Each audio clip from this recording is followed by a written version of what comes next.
Authority has described the idea as cruel. Ministers say the use of hotels, currently costing the taxpayer £6 million a day, is unacceptable. The chairman of the board of NatWest has dismissed calls to resign following a dispute over the closure of Nigel Farage's bank account. Sir Howard Davis said he would stay to ensure stability. He spoke to reporters as NatWest announced its profit in the first half of the year was £3.6 billion. That's £1 billion more than in the same period in 2022.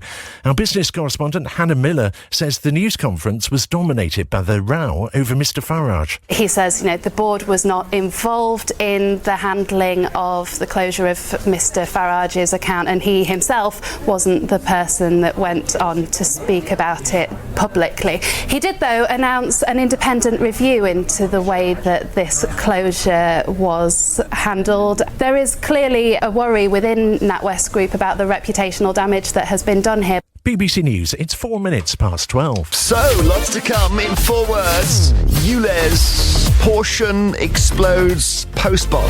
BBC Radio 2. Now, I'm cheating there, aren't I? ULEZ is not a word. May become one.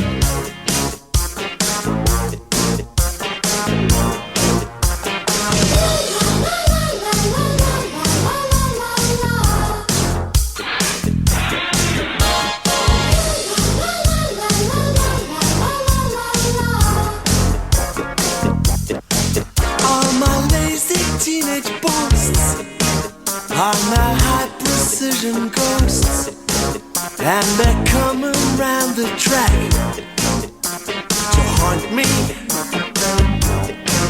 When she looks at me and laughs, I remind her of the fact I'm the king of rock and roll, completely. Up front, suede shoes, my baby blues.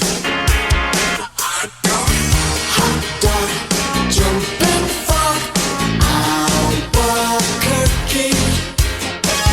Hot dog, jumping frog, Albuquerque.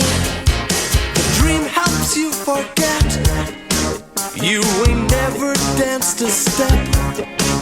You were never fleet of foot, hippie. All the pathos you can keep for the children in the street, for the vision I've had is sweeping.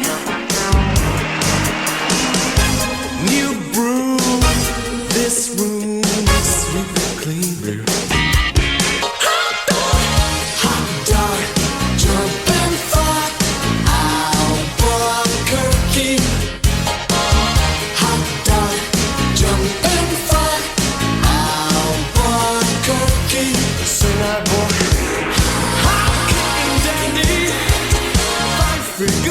Cut a fine figure, fine, oh yeah. Long like candy. Fine figure, fine, cut a fine figure, fine, oh yeah. Now my rhythm ain't so hot, but it's the only friend I've got. I'm the king of rock and roll, completely. All the pretty birds have flown. Now I'm dancing on my own. I'm the king of rock and roll, completely. Up front, suede shoes, my baby blues. Hot dog, jumping frog, Albuquerque. Hot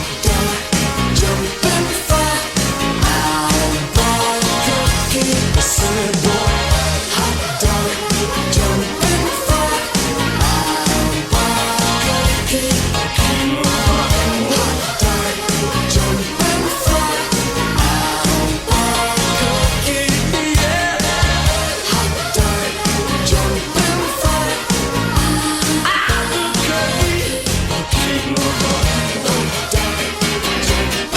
King of rock and roll, Prefab Sprout. Albuquerque.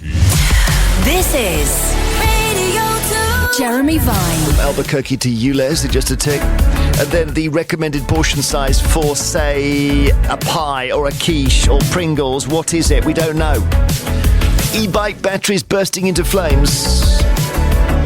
And also in Sheffield, 6 white post boxes so you can send a letter to the loved one you miss.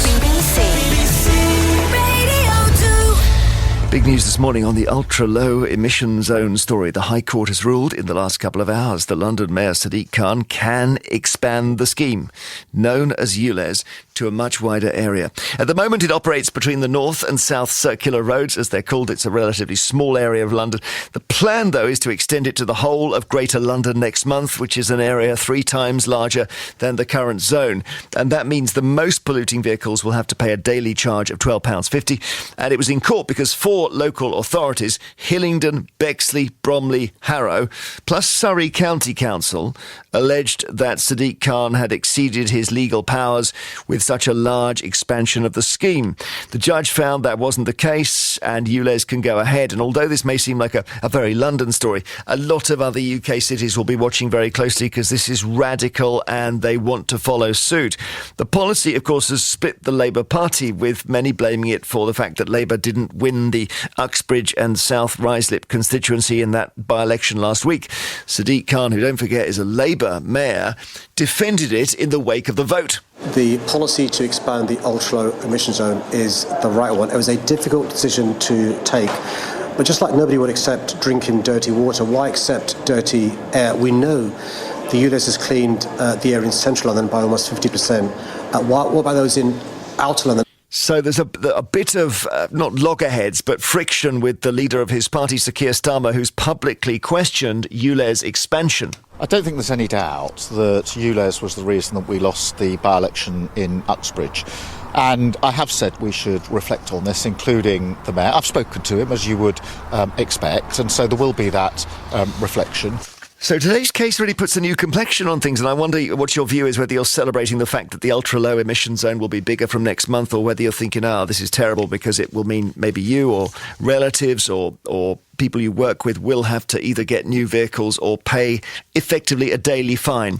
vine@bbc.co.uk is the email address. We'd love you to include your phone number, please, so we can call you back, get you on the air. Text us 88291. Let's talk first to Francis Reid, BBC correspondent at the High Court.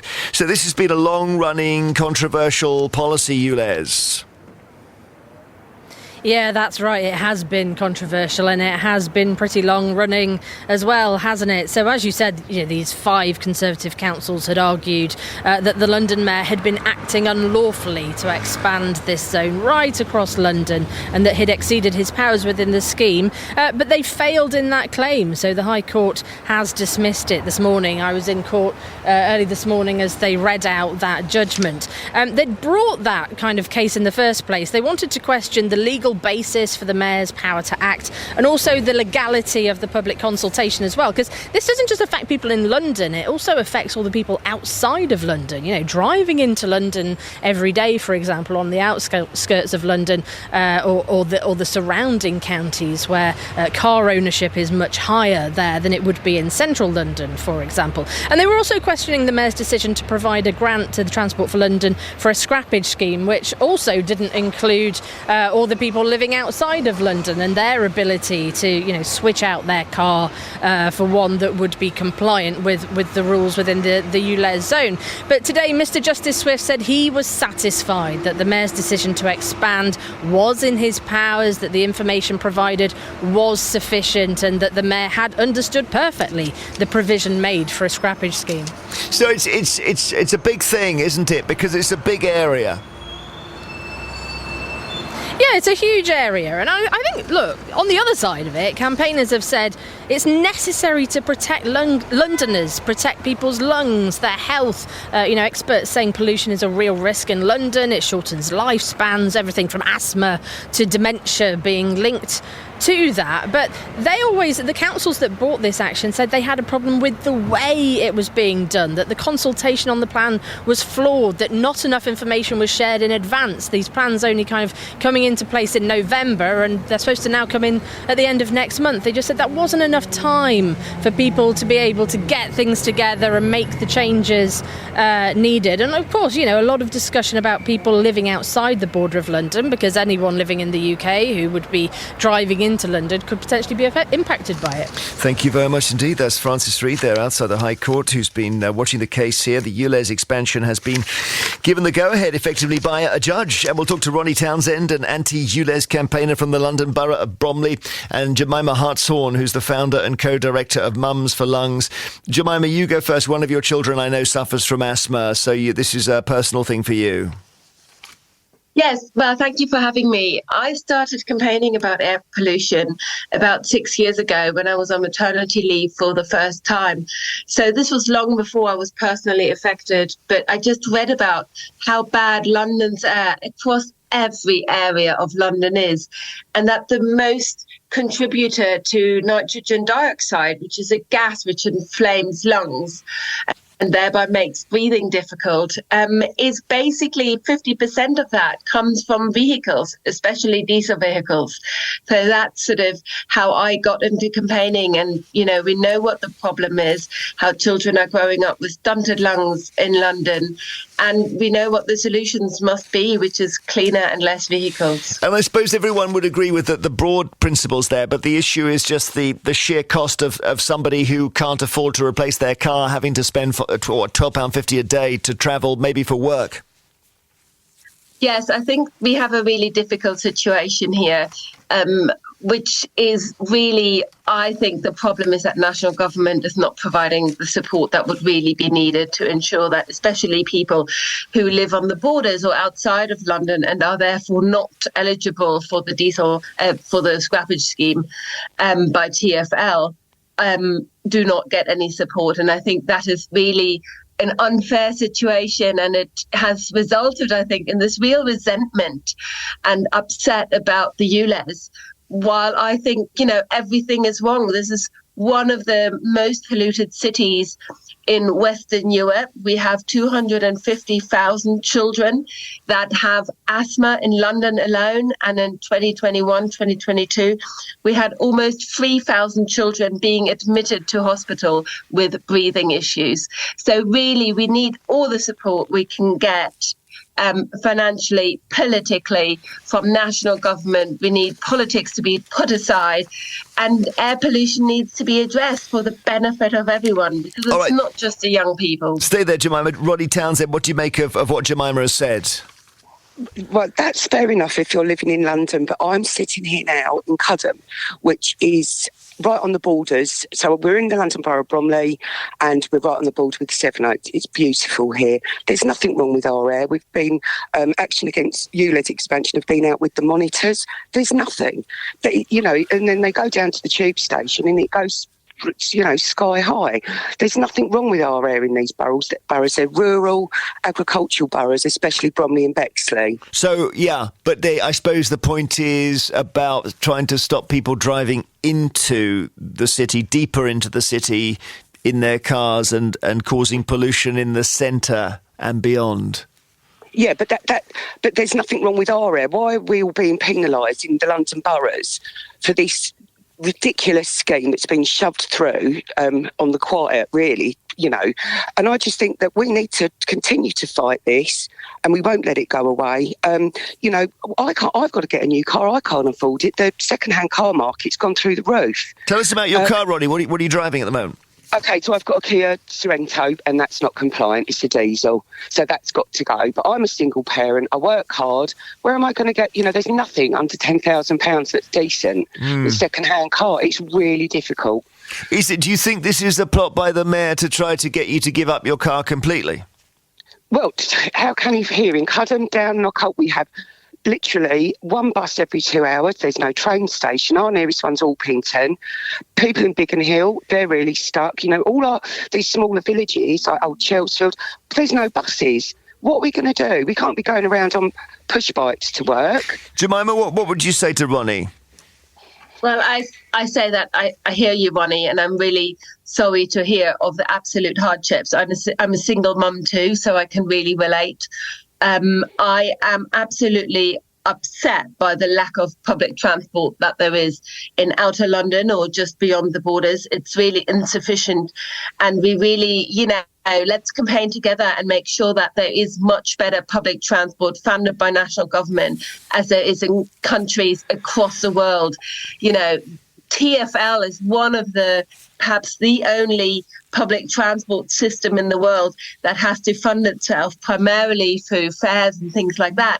In every other country, public transport is heavily subsidized in order to exactly make this work, right? That people like you can actually use transport systems that are effective, accessible, and run regularly. I mean, it's a ridiculous proposition that the bus runs every 2 hours. That's, you might as well not have a bus at all. I suppose, Ronnie, I suppose the thought would be that air doesn't just sit over a particular borough, it moves, and a problem in the centre of London and in the next, let's say the next borough to yours, will be your problem. And that in the end, there are so many more cars and there's so much more congestion that something's got to be done.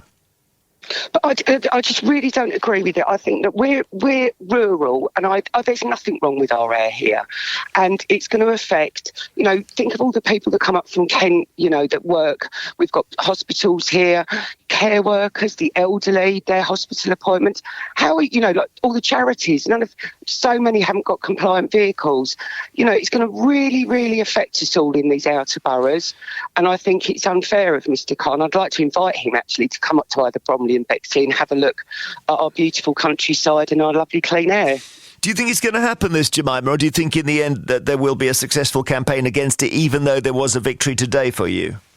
I cannot imagine that the ULEZ will not come in, because the reality is that every Londoner, everyone, from Bromley to Harrow, is breathing air that is unhealthy according to World Health Organization standards. Everyone in London is being harmed by the air they breathe, even if it feels green, even if it feels rural compared to central London.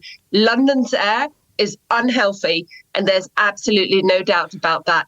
It is contributing to people dying prematurely, to people having COPD or heart issues. It's contributing to children having worse asthma, and this is unfortunately true. Hang on, just before you, because Ronnie, you're obviously there's a dispute here about Bromley's air. Ronnie, it sounds from what Jemima's saying as if you may be breathing bad air but not be aware of it. But we're not. I have to disagree. Have you measured it. It's beautiful here. No, well, funnily enough, our group has. They've got one of those readers, an orange reader, and they've been going out all round the boroughs checking it, and it's just so low. Yet they went down to the tube station and it went through the roof. So why do you think it's higher at the tube station? The tube station's in... Well, where's the nearest tube station to you? Is it in your borough or not? I'm saying they were in London going down to the tube station. Oh, I see. Okay, right. So you think it might be the underground trains? It can be the trains as well. There is pollution everywhere. Where's it going to stop? Because we cannot afford. I'm just speaking on behalf of, I'm just a single person speaking on behalf of everyone in our boroughs, that we can't afford it. And this is just a cash cow for Sadiq Khan and TfL to claw some money back. Thank you very much indeed. Thank you. Ronnie Townsend, anti-ULEZ campaigner in Bromley, and Jemima Hartshorn, the founder of Mums for Lungs, who's very, very pleased with this result today. It means ULEZ will go ahead almost certainly in London and maybe in other cities, maybe in your city as well. I'll keep on working until the sun goes down. I'll keep on smiling. I'll be a circus clown. I'll keep on smiling and working and smiling for you. I'll keep on dreaming until the dreaming's done. I'll keep believing till something better comes. I'll keep on dreaming and smiling and dreaming of you. Just you. I see no city boys, they dream in black and white, and all they ever wanna do is fight, fight, fight. I've seen no city boys, they dress and talk the same. I wouldn't trust them with the pouring rain. Someday you may find me by the Mississippi River, dipping my feet in the cool, cool water. Someday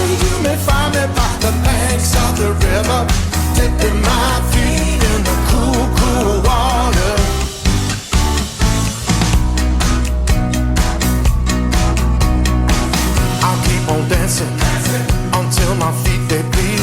I'm shadow boxing until your heart concedes. I'll keep on dancing and boxing and dancing for you, just you. I seen those city boys, they dream in black and white, and all they ever wanna do is fight, fight, fight. I've seen those city boys, they dress and talk the same. I wouldn't trust them with the pouring rain. Someday you may find me by the Mississippi River, dipping my feet in the cool, cool water. Someday you may find me by the banks of the river, dipping my feet in the cool, cool water.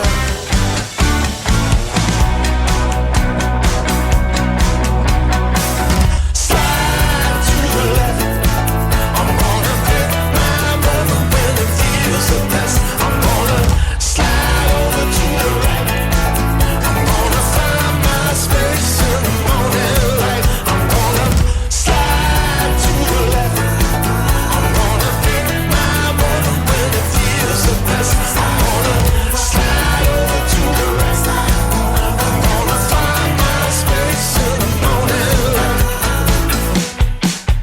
Someday you may find me by the Mississippi River, dipping my feet in the cool, cool water. Someday you may find me by the banks of the river, dipping my feet in the cool, cool water.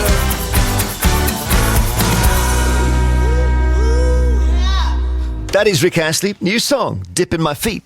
Okay, we are talking later about recommended portion sizes. When you go and buy something from the supermarket, you may be looking at how much sugar's in it, and it says per portion. And we realise we don't know what portions are. And the tub of ice cream we thought was one portion turns out to be 5. And apparently Pringles, others, well, I'm going to say others are available. They aren't really, are they? But the Pringle tube is 6 or 7 portions. A lot of us thought it was 2. I mean, you share it with somebody if there's someone around. Otherwise, it might be 1. Then also, should the government regulate e-bike batteries properly, have a look at them, treat them like fireworks, because we've had some going off. Meanwhile, Emma texts in Doncaster about the ULEZ, which is London, but it may go wider. Why is my car exempt from road tax due to low emissions, but not exempt from ULEZ? There's got to be a sliding scale. I only drive to London in the event if the event I'm attending prohibits the excellent train service we have from my home city, so she'll drive if she has to. Denise in Somerset says we had a shock because we went into the ULEZ zone in our very good condition 2005 motorhome to get to Crystal Palace. It cost us £300 as the vehicle was classed as a lorry over 3.5 tonnes. One thing I've noticed in London, and this may well be a citywide thing across the country, is the number of what are called PHVs, private hire vehicles. Phenomenal numbers. I'm not just talking about traditional taxis, but also Uber and all of that. I mean, if you need to get cars off the road, it seems like every other car is one of those, because increasingly private drivers simply aren't making the trip into the middle of the city. It can't get out again. David emails, if Sadiq Khan was serious about reducing the number of deaths in London to air pollution, he would ban vehicles, not charge them. Is this the precursor to road use charges in general across the country? Let's talk to Paul in Upminster. Hello, Paul. Hi, Jeremy. I'm thinking Upminster, I'm just on my map, is in my brain, it's in a London borough right towards the east, is it? Yeah, where we live is actually less than a mile from the M25, so we're right on the Essex border. Right at the edge, OK. Havering, yeah. Yeah, and I mean, the problem I've got is my next door neighbour, he's quite distraught by all of this because he's got a car that's only sort of 9 years old. It's immaculate condition, low mileage. He can't afford to buy another car. Yeah. His car is too good to scrap. And basically in Upminster, if he wants to go, his wife's not very well, so he has to go to hospital appointments. It's a sort of 10-minute drive to the hospital in Romford. Now, you know, if he can't afford to actually drive his car, because it's going to cost him £12.50, it's a train and a bus or 2 buses to go to the hospital. If he wants to go to the major supermarket, which is sort of near Romford, that's a 5-minute drive, but there's no bus which actually goes from here to there for him to do it, just to do his shopping. I mean, this is the problem. And of course, he doesn't qualify for the scrappage, and his car's too good to scrap. So he's really in, despair with it all. And I'm trying to work out what the solution is for him, because if he's elderly and immediately you might think, well, he could cycle or whatever. He might not want to do that. But also shopping on a bicycle is not easy. Then you think, as you say, no bus route, no trains. Well, so he can't leave his wife at home, and she can't walk. Their car doesn't even come to Havering, quite frankly. And, it's just, and also local businesses. I was talking to someone the other day, and they've got their vehicles all decked out inside for their business.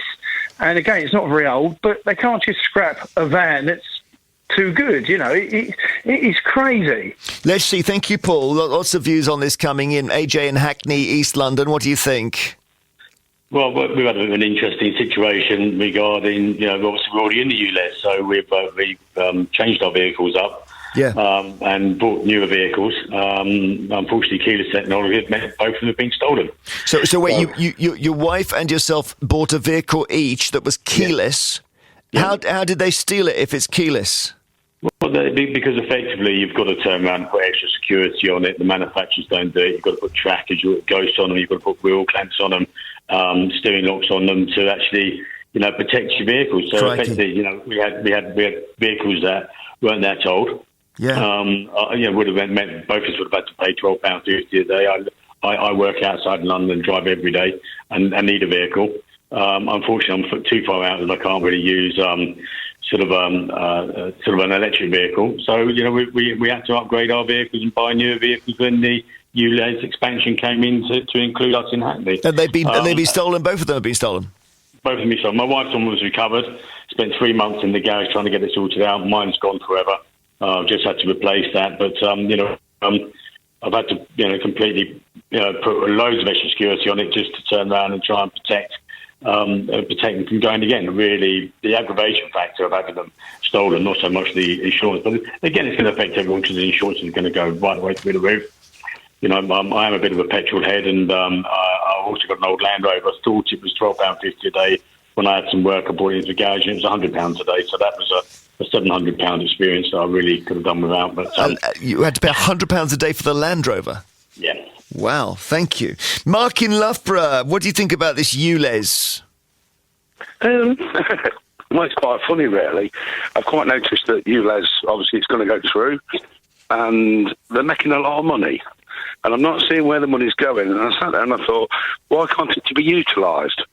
The systems out there at the moment are filters, carbon filters, blue sand filters, that when you clean them, you put the carbon crap, and excuse my French, crap into the ground.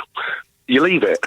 You can remove the bad air from cities with no cost. So you can have a carbon capture device on your exhaust? No. Basically, if you put, say, the beauty of cities is they have a lot of wind. They actually make wind tunnels at a certain height around buildings. Why filters can't be fitted onto the side of those buildings? Natural air goes through them, filtering the air itself. If you had these in every city, you wouldn't be having a problem, plus all the money from ULEZ could go back into providing the filters. I see, thank you. Mark Wedgwood in Suffolk says, surely the news this week that world temperatures are the highest ever, combined with the saddening images of wildfires, are enough to quash any objections to ULEZ. We've got to get used to extreme changes in the future if we're going to at least try to save the planet. The greatest names in women's football are back playing on the world's biggest stage. What a finish from England's top scorer! And the fans will be out in force. The nail-biters, the chanters, the ones who can't bear to watch. Lucy Bronze into the net! The sofa tacticians, the fist pumpers, and the ones who can't sit down. What a goal by Rapinoe! This game belongs to all of us. Marta, a history maker. The Women's World Cup. Watch on iPlayer, listen on BBC Sounds. Talking a moment about portion sizes. How on earth do you know if you buy a bumper packet of crisps that you shouldn't eat the whole thing?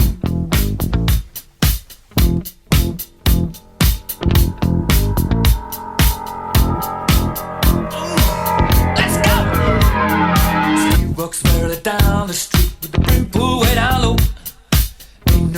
with the sound of his feet. Machine guns ready to go. Are you ready? Hey, are you ready for this? Are you hanging on the edge of your seat? Out of the doorway, the bullets rip to the sound of the beat. Yeah. Another one bites the dust. Another one bites the dust. And another one gone. And another one gone. Another one bites the dust. Hey, hey, I'm gonna get you too. Another one bites the dust.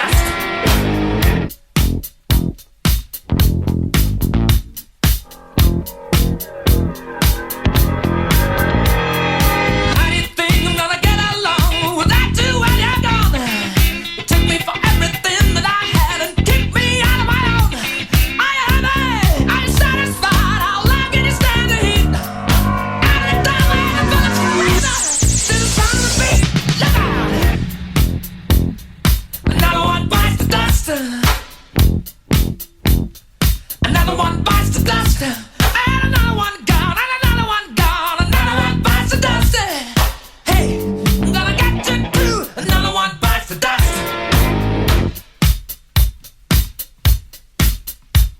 Hey!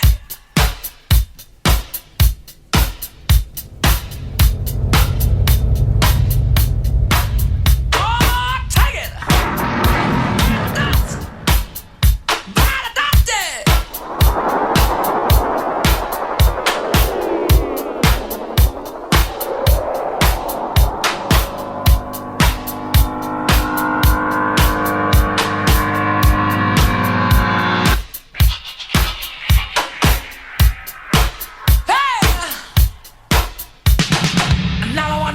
dust! Another one bites the dust. Ow! Another one bites the dust. Hey, hey! Another one bites the dust. Hey!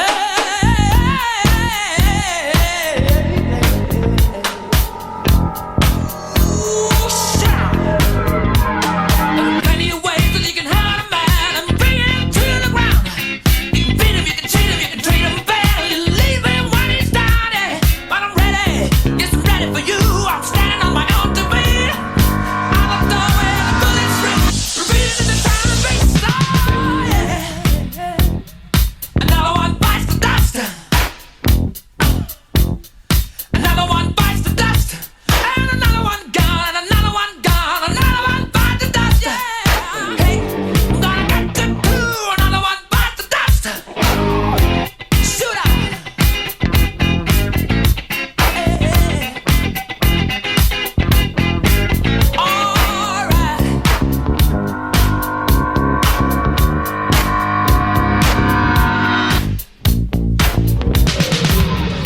Another One Bites the Dust by Queen. Are recommended portion sizes on food labels too confusing and sometimes unrealistic? A new survey from the consumer group Which has found that people struggle to estimate the recommended serving size for a host of everyday products. So think of a Pringles tube, for example. How many servings do you reckon you get out of a single tube? About a third of people think a packet of Pringles contains somewhere in the region of 2 to 4 portions. The packaging actually says it contains between 6 and 7. This is unbelievable. So a serving is 13 individual Pringles. The idea behind portion sizes is to give people some guidance around how many calories and how much fat, sugar and salt they're consuming in a given meal. But the magazine Which is warning that unrealistic portion labels can mislead people into thinking they're eating more healthily than they actually are. And they found that some big brands provide different portion sizes for the exact same product depending on the size of the packet. So there are, as a result, growing calls for companies to be clearer. What is a portion? So I wonder if you noticed this. You polished off a packet of crisps and then you realised it's 3 portions. You hoofed down a pizza, then you realise it's 4. The tub of ice cream may be 5. Well, that's only going to serve one of us. Is the problem not the labels but us? Are we just eating too much? Email vine@bbc.co.uk. Don't forget your number. Text us 88291. So Sonny Loughran is one of our producers. You brought in some different foods. And in front of me, I've got a quiche, right? You do have a quiche. I'm not a quiche guy, but I think this is a standard size quiche. I don't massively eat quiche. I mean, the diameter we think is about 7 inches, if people can imagine that. It's on this plate down here. Emily Seymour is from the consumer group Which. Don't give me any clues because we're going to talk quiche, cheese and Quality Street. But the background to all this is portion sizes are misleading, right? That's what we're starting to see. So what we did at Which was a big survey of over 1,000 people, and we asked them, we gave them a whole load of different foodstuffs and drinks, and we asked them to measure out what they would consider a portion to be. And then we compared that with what the information actually is on the back of the packaging. And more often than not, we found that people were really overestimating how much a portion consisted of. So the classic would be you have a bumper family packet of crisps, you think half of that is a portion, and then you find it's for a family of 5.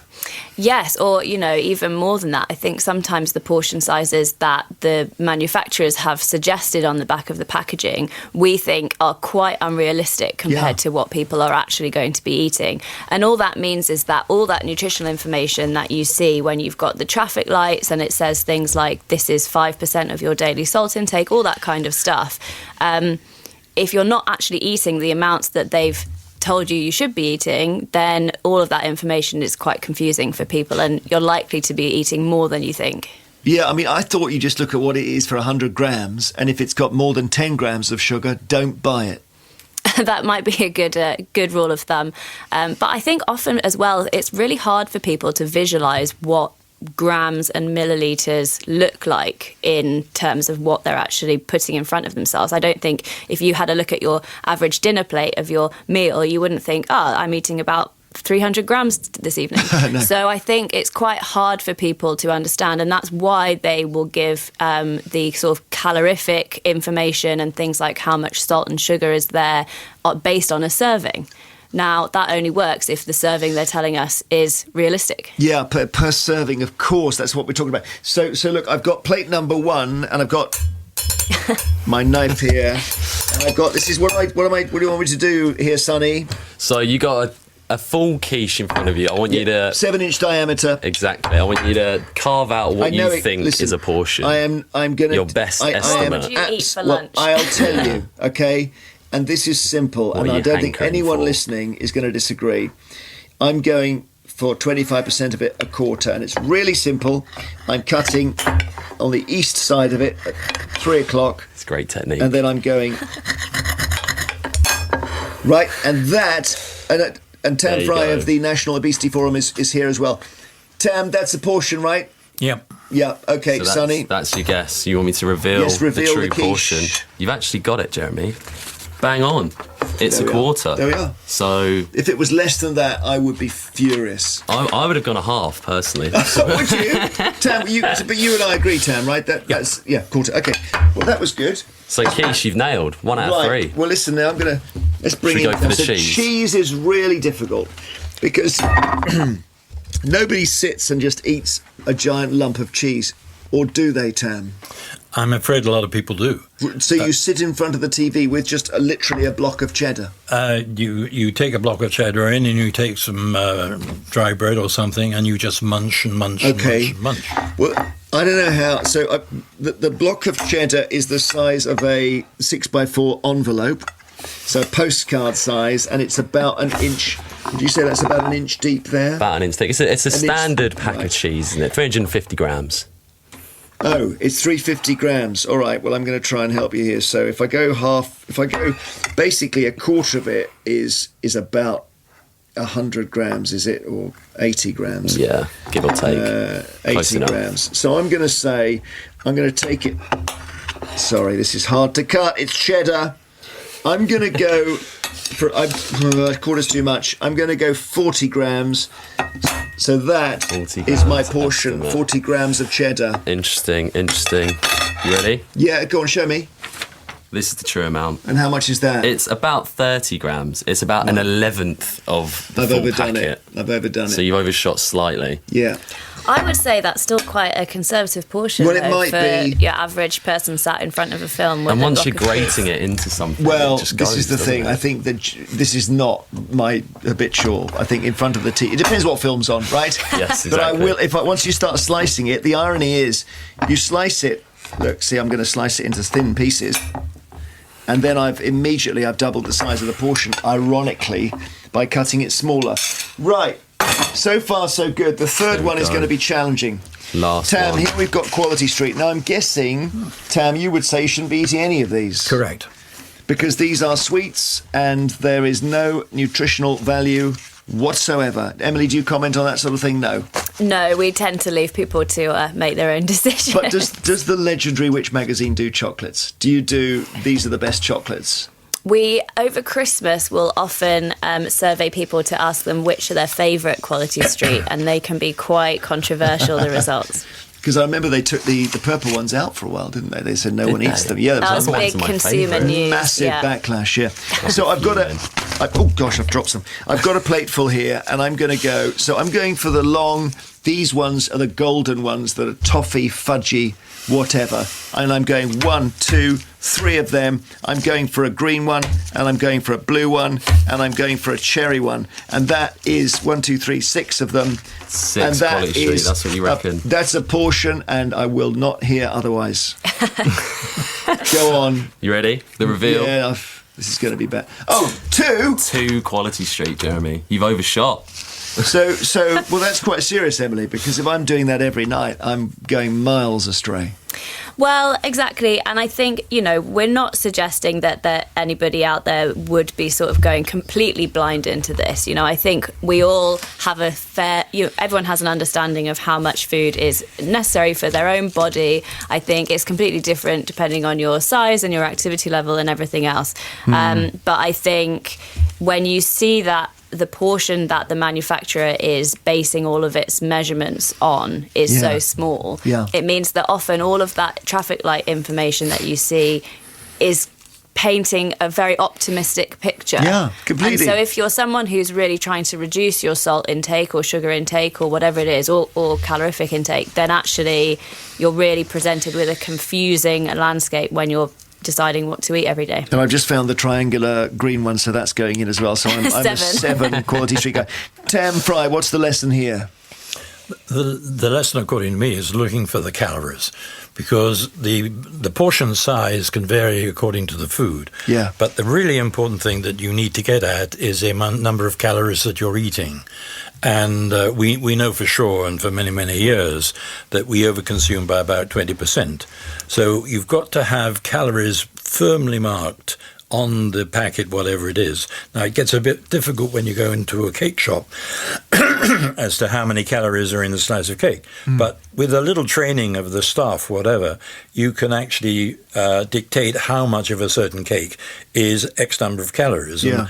And the kind of figure that I go on is somewhere between 200 and 250 calories is a good portion. I never count calories. If I hold up this Quality Street, I will undo the wrapper on this Quality Street. Oh, it's lovely. I'm not going to take it. I won't be able to speak for half an hour. Now, I'm holding that up. It's the size of a 50p piece. It's a sort of fudgy thing. We've all seen these. How many calories is that, do you think? Would that be 100? 75 to 100. 75 to 100. So that's it. So, it's terrible. So 2 sweets, according to the packet, is 89 calories with Quality Street. Whereas the quiche, a quarter of a quiche, is 250, like you were saying. So, how does that line up? I don't know. I suppose the key thing is how much energy you need, how much it gives you. I suppose sugar also, we know, triggers fat cells to store. That's not good. Emily, what next? What's the next big investigation?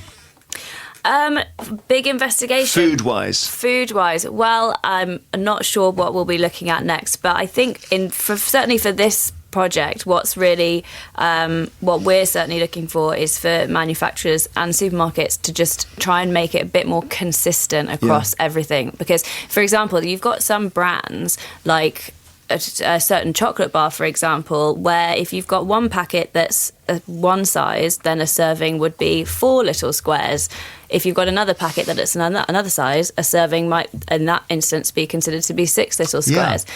And it just can be very baffling for people. And maybe, Tam, we need to get rid of the idea of servings and portions completely.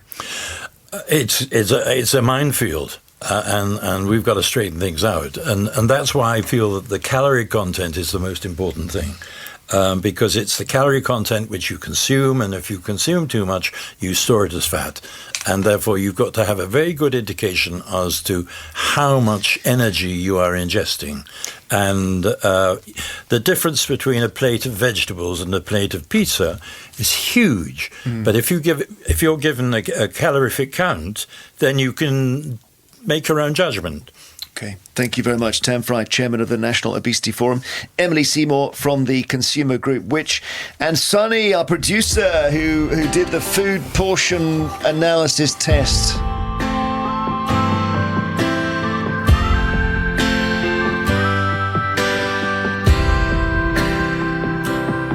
I changed the number on my phone. My heart finally found a home. You can't be 21 forever. I put the bottle on the shelf, thought about more than just myself. You can't be 21 forever. There's a time for young and dumb, with lovers, lines, and songs. You go to bed in the morning after you stumble in at dawn. Had to get my act together, learn to appreciate stormy weather. You can't be 21 forever. The cards aren't always jacks and aces. Pretty soon you gotta face it. You can't be 21 forever. Write your story, but turn the page. Don't be afraid to act your age. No, you can't be 21 forever. There's a time for young and dumb, for lovers, lines, and songs. You go to bed in the morning after you stumble in at dawn. Had to get my act together, learn to appreciate stormy weather. You can't be 21 forever.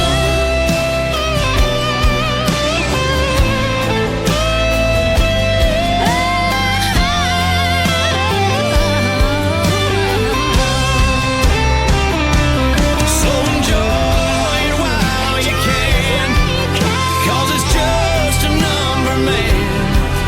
Like wine, you only get better all the time. And there's a beauty with growing up, so pour it out and fill the cup, 'cause you can't be 21 forever. No, you can't be 21 forever. Forever.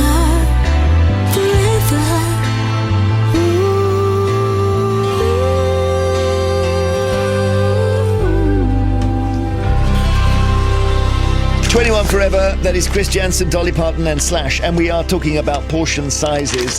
I'm just shuffling my paper here because I'm looking at this full report by Which are good, aren't they?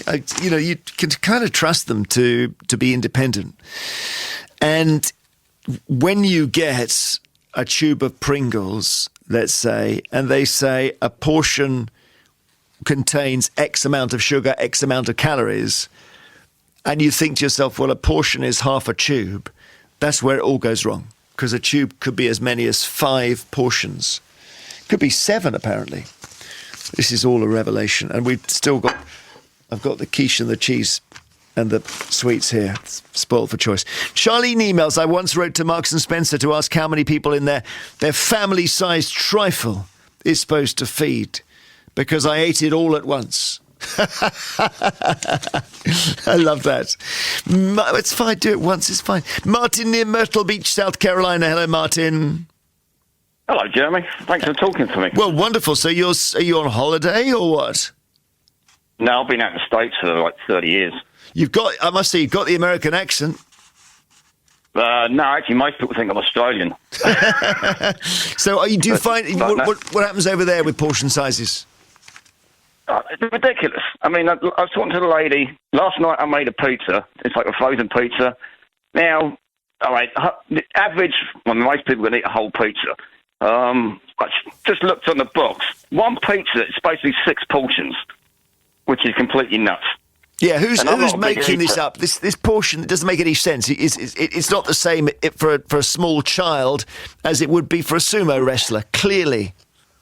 Right. I mean, it's a bit like drink driving. I mean, certain people have more of a tolerance. But the other thing that amazed me a couple of years ago, I looked at the portion size or serving size on a box of pasta that weighs 1 pound.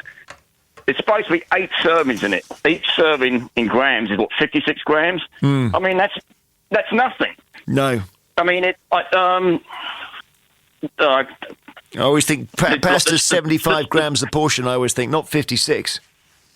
Yeah, I mean, the other thing you talk about how many potato chips or crisps you can eat. But I mean, like the other thing is like licorice, like strawberry licorice. I don't like saying the name Twizzlers.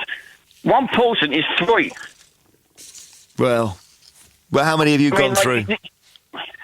I mean, I used to take them to work when I worked in the city, and basically, I mean, sitting there watching TV, I mean, you could eat half a bag, which is about 15 portions. Yeah, easy. Thank you so much. Have a great weekend.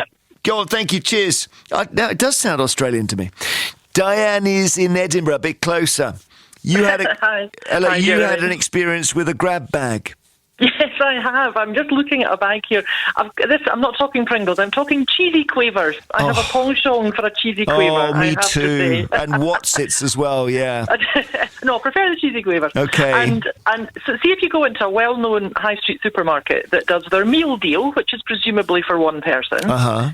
The included snack in the aforementioned is a grab bag of quavers, which I have just double-checked, weighs 34 grams, and they have the audacity to put on it the calories and everything for a 30-gram serving, and then say that the pack contains 1 to 2 servings. So a meal deal aimed at one person, you're not meant to eat all the quavers. You're meant to eat half of them and put the other half away for tomorrow. I mean, who's going to do that? And what you're going to do, what people will do is they will see the portion size and think that's what their intake is if they eat the whole bag. But you're saying that actually if you eat the whole bag, you're consuming more. If you read the small print, it's per 30-gram serving, and there's 34 in a bag. Interestingly, I am comparing with a bag from a Quaver multi-pack, where the bags are only 16 grams, and that is miraculously 1 serving. That's what whereas the 34-gram bag is 1 to 2 servings. That's interesting. Let's face it, you're not going to... If you buy a bag with a meal deal for 1, that's your serving, you're going to scoff the whole bag, and that's what I always do. Yeah, well, I know what you mean. It's very hard to stop halfway. I think Pringles should have a little aluminium shelf in the middle that stops you, because... Thank you so much. Cheers, Diane. Pleasure, Jeremy. Bye. All right, cheers. Jill says, I'm an eating disorder therapist. Surely a portion is different for everyone, depending on their occupation, gender, age. These diktats can cause huge problems. It's something I witness regularly. Daniel is in Nottingham and he says, I think the traffic light system for food labelling is fundamentally flawed because there's no information on E-numbers and harmful additives. Meanwhile, foods that are healthy but high in fat, like nuts, have amber or red lights. I eat loads and loads of nuts. Mike Plum is in Anglesey, and he says the lesson of this is don't let Jeremy get to the quality street first. So true.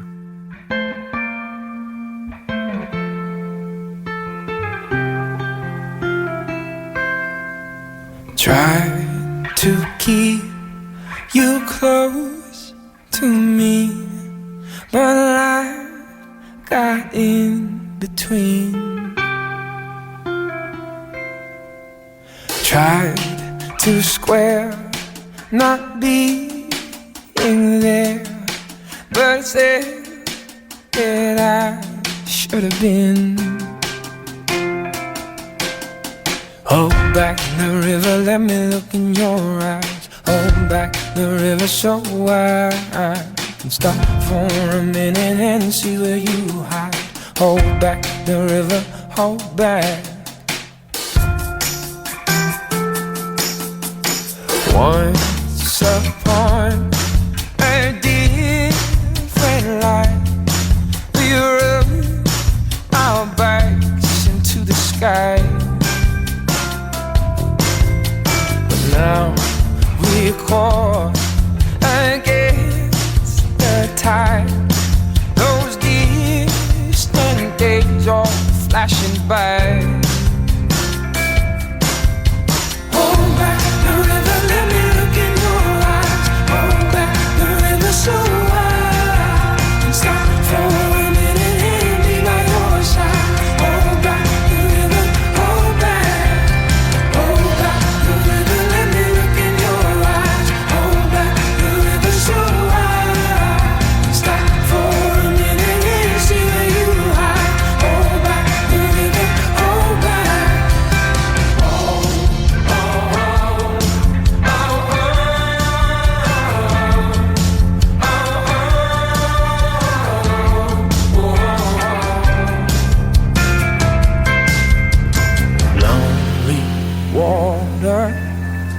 Lonely water, won't you let us wander?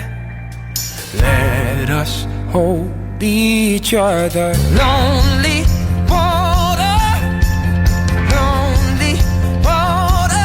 won't you let us wander? Let us hold each James Bay. More coming. This is a different kind of Blue Monday. The Blues Show. Every week we take the bass line for a walk and let the blues loose. With Kerris Matthews. I'll be joined by music royalty, all the way from Memphis, the Take Me to the River All-Stars, coming to you live from BBC's Maida Vale studios. We'll be chatting and hearing them perform some of our favourite ever songs.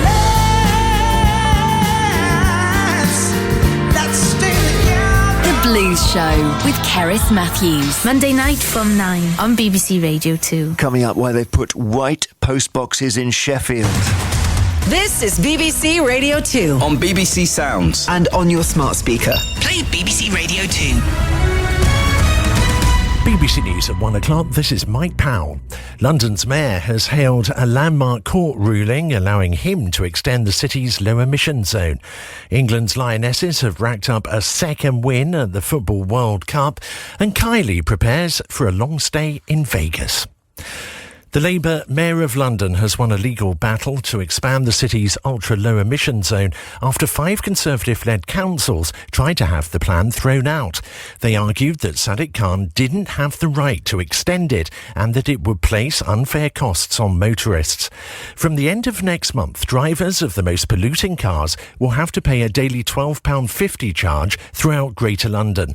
Mr Khan insists it will improve air quality and says more people will get financial help if they want to scrap their vehicle and replace it with a cleaner one. We're going to be expanding further the support we give to Londoners. Although it is the case, the High Court confirmed that 9 out of 10 cars in outer London are compliant. They won't pay a penny more, although they'll see the benefits of clean air. The Tories' next candidate for London Mayor, Susan Hall, is unhappy about the ruling. I'm very disappointed because Londoners do not need the ULEZ expansion. It's going to affect businesses, it's going to affect charities, and most of all, it's going to affect hard-working Londoners who are saying loud and clear to Sadiq Khan, don't do it. A 14-year-old boy has been arrested in Walsall after a 7-year-old girl died in a collision with a motorbike. The crash happened yesterday evening. More from Chichi Izunda. West Midlands police say they were called after the 7-year-old girl was hit by a motorcycle. Officers are searching for a blue and black road bike and are trying to determine the exact make and model. Detectives from the Serious Collision Investigation Unit called what happened an absolutely tragic event, and they've appealed for more information from local people. The 14-year-old boy remains in custody. Labour has accused ministers of flailing around in their asylum policy following reports that hundreds of migrants could be moved into tents on disused military sites. Whitehall sources told the Press Association that marquees had already been purchased by the Home Secretary Suella Braverman. Ministers say they're looking at a range of accommodation options to reduce taxpayer spending on hotels. The chairman of NatWest, Sir Howard Davis, has insisted he will stay on in the role despite calls from Nigel Farage for him to quit in a continuing row over the former UKIP leader's bank account. Earlier this week, 2 other senior executives resigned. One of them was NatWest chief executive, Dame Alison Rose, who admitted leaking inaccurate information about the reasons for closing Mr Farage's account to the BBC. This morning, the bank announced a surge in pre-tax profits, which rose to £3.6 billion in the first 6 months of the year. England's women have moved a big step closer to the knockout phase of the Football World Cup after beating Denmark 1-0 in their second group game. But there's concern for midfielder Kira Walsh, who had to be stretchered off in the first half with a knee injury. The England manager, Serena Wiegman, says it's not yet clear how serious it is, but speaking after the final whistle in Sydney, she praised her squad for pushing on. I think they did a great job. The team really picked it up, but of course it's not nice to see a player on the pitch and was very clear that she needed to be subbed and she goes off. That's not nice, but I think the team picked up really well and she saw the second half we really had to fight for the win and that's what we did. Meanwhile, the UK and Ireland are likely to be the only bidder for the men's Euros in 2028 after Italy and Turkey merged their own bids to host the tournament in 2032. A final decision will be made by European footballers' governing body UEFA in October. Cricket, Australia are continuing to frustrate England on day 2 of the 5th and final Ashes test at the Oval. A short time ago, the visitors were 114 for 2 in reply to England's first innings total of 283. Australia have already retained the urn. Kylie Minogue has announced her first residency in Las Vegas. As Holly Gibbs reports, the Grammy Award winner follows in the footsteps of stars such as Adele, Elton John and Celine Dion. In November, Kylie will be the first headliner at a new nightclub in the Venetian Hotel. She has not toured in America since 2011 and has recently scored her biggest hit in a decade with the song Padam Padam. She's promised extravagant costumes and dances for fans who attend her shows and says at this stage in her career, the residency is something she's earned the right to do. Tickets will go on sale next month. The weather, a mixed afternoon with some sunny spells and a few light showers, mostly in the north and west, highs of 21 Celsius. BBC News, it's 1:05. This is Jeremy Vine. BBC Radio 2. Talking about e-bike batteries in just a moment. Some of them have exploded while they're being charged, which is so dangerous, and there's a call for the government to regulate them in the same way as fireworks. Haven't we met? You're some kind of beautiful stranger. You could be good for me. I have a taste for danger. If I'm smart, then I'll run away. But I'm not, so I guess I'll stay. Heaven forbid I take my chance on a beautiful stranger.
skies. That's why I'm singing this song to you. To know you is to love you. You're everywhere I go. Everybody knows I pay for you with tears and swallow all my pride. Beautiful stranger.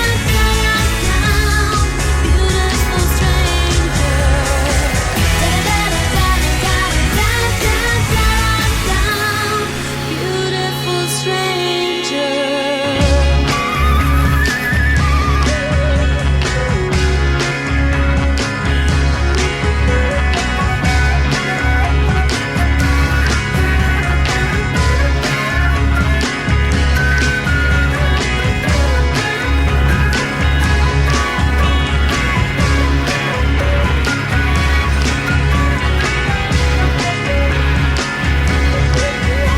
Well, a very good afternoon to you. Friday, BBC Radio 2, The Jeremy Vine Show. Brilliant to have you with us. And we'll talk later on about the 6 white post boxes in Sheffield. And I guess this is a spoiler. It's because you can now write to a dead relative. I'll tell you that. And you can put it in the post box. And it's a way of, I suppose, remembering them and feeling that you've closed whatever it was that was outstanding.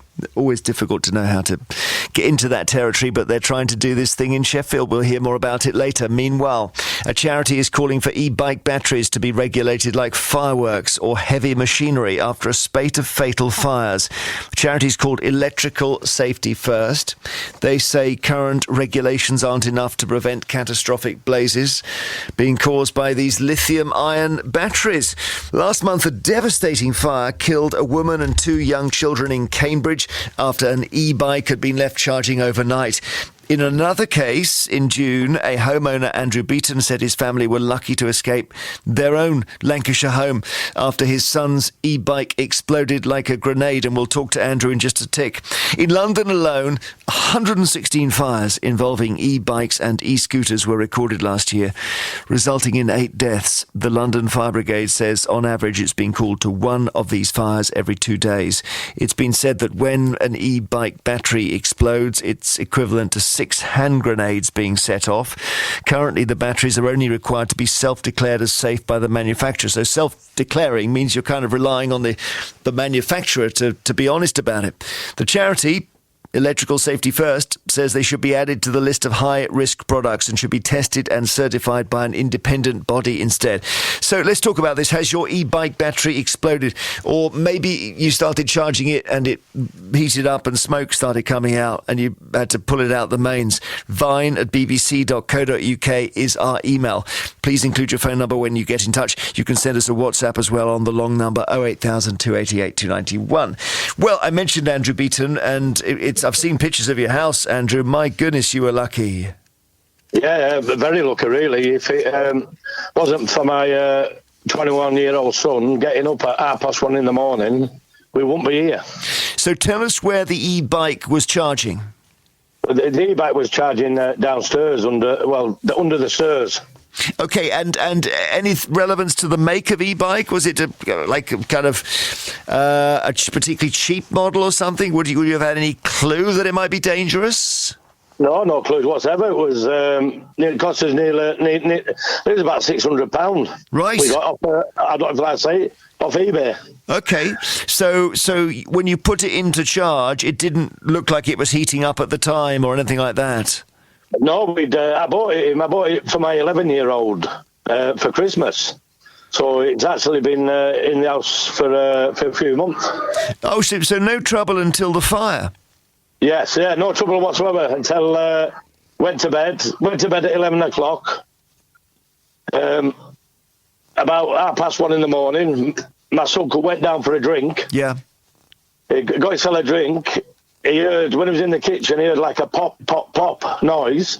So he looked in the hallway, couldn't see it, went to get his drink, picked his drink up, was just about to go up the stairs. Next thing, the bike exploded. Boy, oh boy. So it actually went off while he was down there? Yes, lucky enough, he shouted up, Dad, the bike's on fire. Yeah. So I up, run downstairs. By then, when I got down, the stairways were on fire. I grabbed the bike, I opened the front door, grabbed the bike, threw it out. As I was throwing it out, all the batteries were exploding, and all the batteries fell to the floor, and they were just going off like little hand grenades. That's incredible. When you say the batteries, you mean it's what it has more than one battery in it, does it? Yeah. Well, they're like probably 50, 60 single ones, isn't it? I see. Little separate ones. Yeah. So you got them out the house, or they fell off and they stayed in the house burning? They fell off. They fell in the house. I had no shoes on. All my face were burnt. All my arms, because it was like exploded. With the acid. It's just incredible. So you got out. Did you manage to get the fire out or not? No chance. When I threw the bike out, the stairs went up. My wife and my daughter were still upstairs. They were trapped on the landing because the fire had hit the stairs. So I had to run to the kitchen with bowls of water to throw it on the stairs so they could get down. I can't even imagine. You could easily have died, all three of you. Oh, well, four of us. Lucky enough, my 11-year-old son had stayed out that night. Friends, but if my son wouldn't have woke up, we wouldn't have known. We'd have been asleep. Yeah. Within, it took the fire brigade about maybe not even 5 minutes, and the house were gone. That's every incredible. room. I see the picture. I see it's boarded up. I see you've got these big smoke charring marks on the outside. You can see even the heat must have been really intense. Well, yeah, we're frightened because all the windows were melted. That's before the fire brigade got there. There were flames coming through the roof. But couldn't believe how hot and intense the fire was coming from the batteries. Did the fire brigade say anything about the bike or e-bikes in general? Well, they just said there's not been many around our way, but 2 days before, 2 days afterwards, I tell a lie, 2 days afterwards at Cambridge, there was someone in some flats, it happened to them, and they were as lucky as us. I gather there was a death, wasn't there? Yeah, there was the mother and 2 children died. Yeah, I saw that. It was so awful. Yeah. Well, listen. Just over a toy. Incredible. Thank you so much for talking about it. Andrew Beaton, home destroyed by an e-bike fire, charging overnight. Leslie Rudd is chief executive of the charity I mentioned, Electrical Safety First. Do we know anything about what's actually chemically happening here, Leslie? Well, they go into a phase called thermal runaway, and it's when the batteries overheat. And the sort of thing that Andrew just described is where it goes from one cell to another, and it just starts. It's like a sort of domino effect. And that's when they go off, and they're absolutely ferocious and almost impossible to stop, as Andrew has said. Is there a difference between cheaper ones and more expensive ones? Do more expensive e-bikes have safety protections in them, or are they all just inherently dangerous? No, they're not all inherently dangerous. There are some good manufacturers out there who are doing the right thing, following the rules and producing good products. But there are also some bad operators out there. And what we're trying to do is we're recommending the regulations that we're proposing in our report and the other recommendations within it. We're proposing them because we believe they would protect good businesses and weed out the bad operators and ultimately save lives. So in other words, if you've got an e-bike, it's not necessarily dangerous. It's to do with the make. There are certain things that may have happened in the manufacture which have circumvented some of the safety things you'd want to see. There are quite a few substandard products coming onto the market. So you might buy one and it might be dangerous to start with. You can also have damage happening to it. So, the battery might get damaged. Perhaps that might be from some impact or some water getting in. Or the other thing that's quite a big risk is improper charging. We're seeing people overcharging these. And if you have one of these, you should use the manufacturer's charger that you got with it. If if you lose that or damage that, don't buy a universal charger. We would say don't use those, because they can quite often, they're not the right voltage, and they can quite often overcharge the product. So that's another thing. So there are dangerous products on the market, but you can also have problems, after you've bought it. So that's why we're calling on these regulations to be implemented, because there are good operators out there, but there are certainly a lot of bad ones as well. And we've talked about e-bikes. This must include e-scooters, I'm guessing. Does this? Yes, e-scooters. Yeah, e-scooters as well. And of course, e-scooters, you've got the battery underneath the footplate, so they can get impacted as you're sort of going up a curb, perhaps, or getting water in, because of the location of the battery can make that a risk as well. Although, good products, they will have protection from water, but the design of that is such that it could be more easily damaged. So in our report, we also have some recommendations about, as these products evolve, how the design could be perhaps improved so that you would have the battery in a different location. Thank you very much indeed. Leslie Rudd, Chief Executive of Electrical Safety First, charity which is saying these e-bikes, batteries can be very dangerous. They can catch fire while charging overnight. We're already past temptation. We've already crossed that line. And baby, when you saw me naked, I've never felt more alive.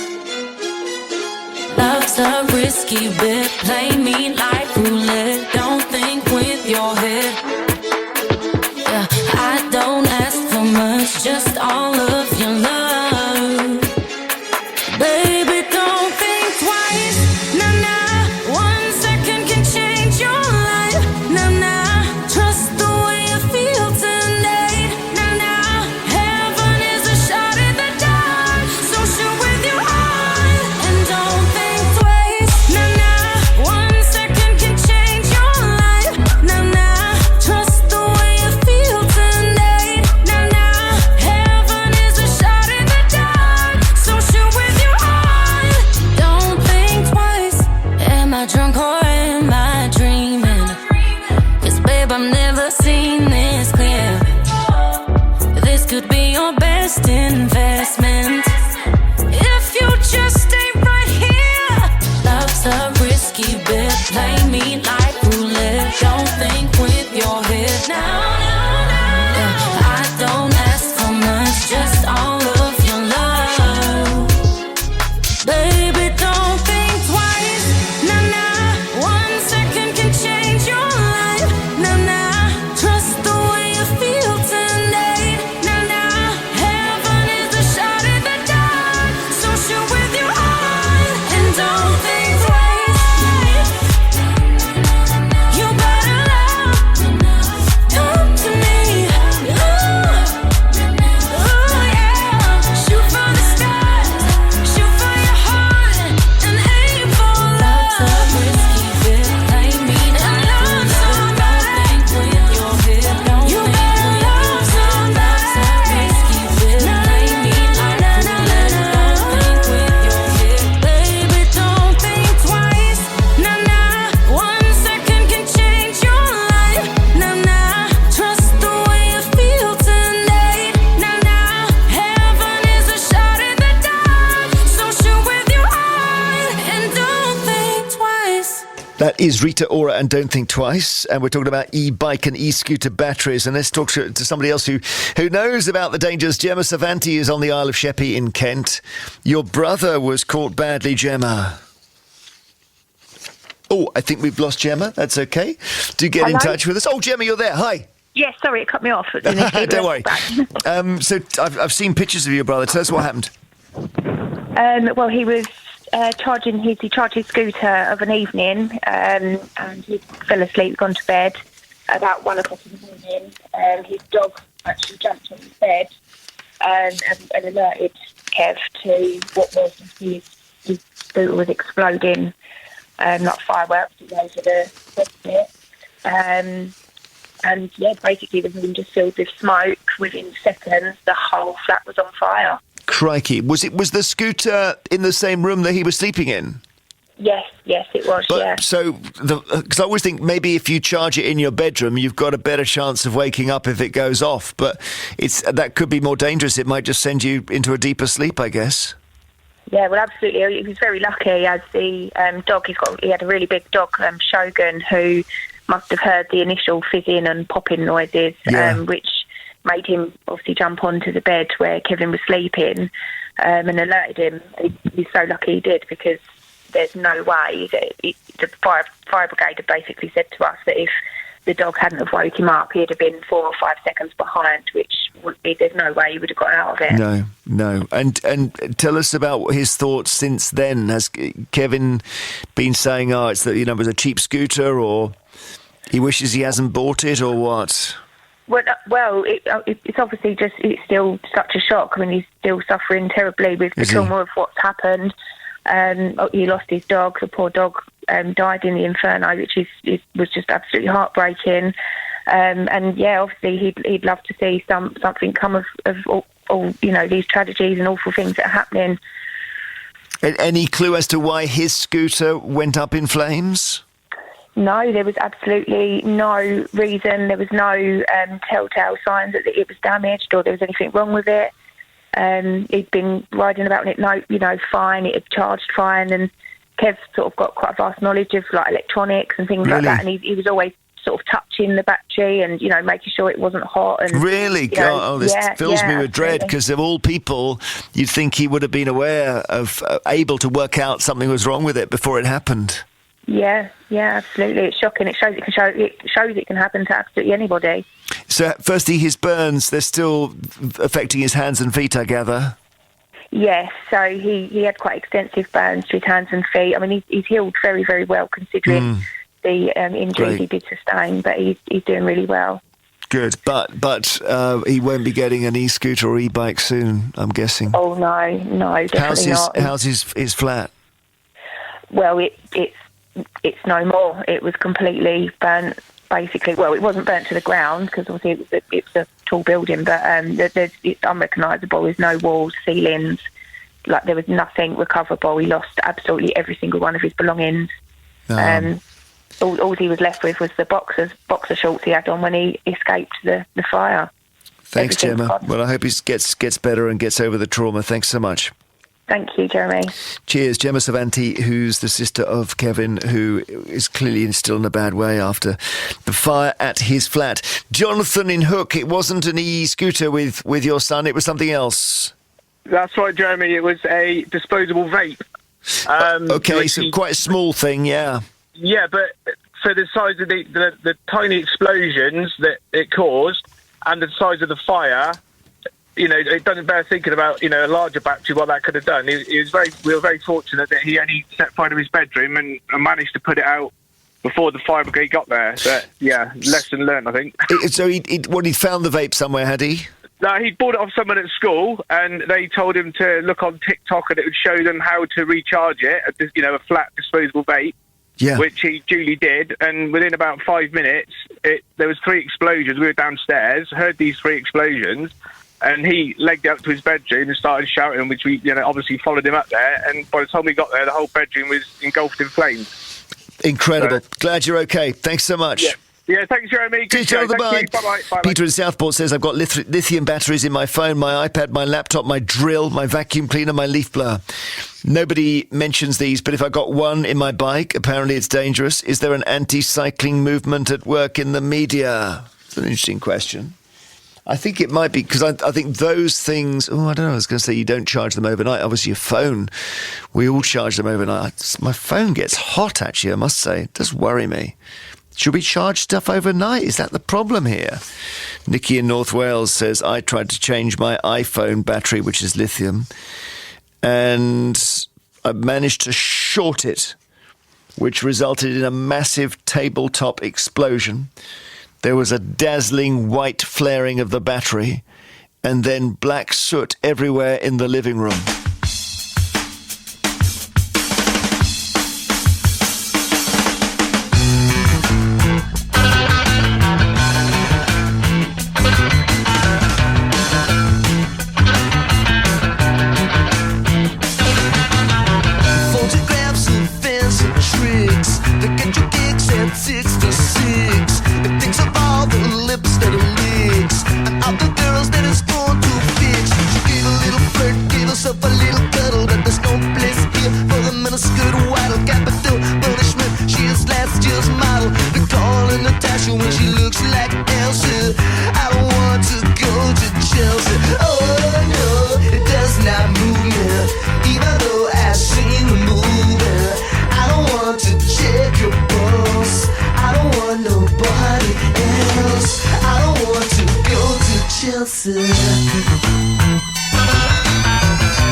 Chelsea.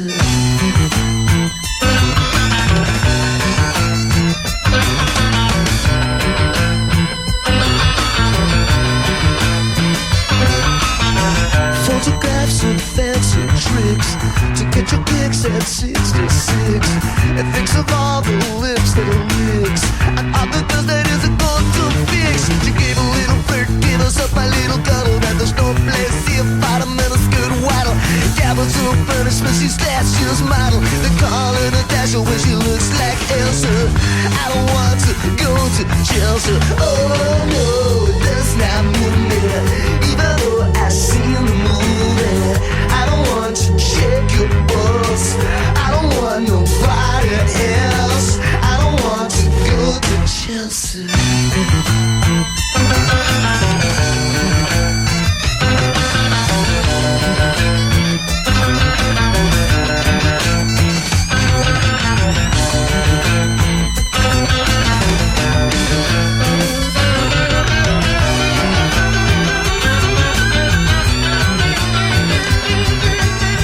Elvis said I want to go to Chelsea from the brilliant album This Year's Model. OK, Peter Bourne in Droitwich Spa says I'm currently charging 5 e-bike batteries.